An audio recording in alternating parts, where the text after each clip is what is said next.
اب یہ جو میں بتا رہا ہوں یہ تو ضمن بتا رہا ہوں کہ تاکہ میری اور آپ سب کی اصلاح ہو جائے.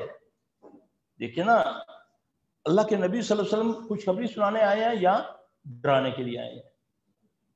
اللہ نے ان کو بھیجا اور ہماری رہنمائی فرما دی ہم کیسے بچیں گے.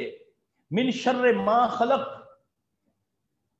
مجھ سے پناہ مانگو جس شر کو میں نے پیدا کیا، میں ہی تمہیں اسے بچاؤں گا. اور کیسے بچوں گا؟ جیسے محمد صلی اللہ علیہ وسلم نے بتایا.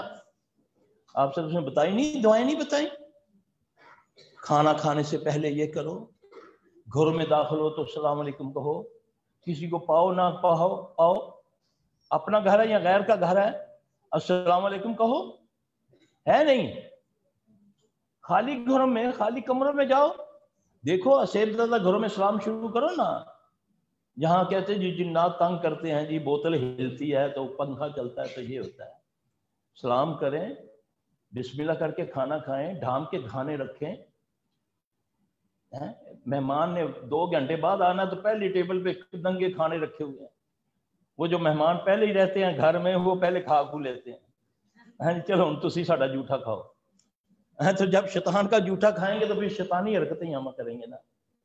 تو یہ تو طریقے بتا دیے رسول اللہ صلی اللہ علیہ وسلم نے، لیکن میں نے کہا نہ میں نے سیکھا نہ میں نے بچوں کو سکھایا. تو پھر جو یہ تو اللہ کے نبی نے فرمایا یہ تم غافل ہو، یہ غفلت نہیں کرتے.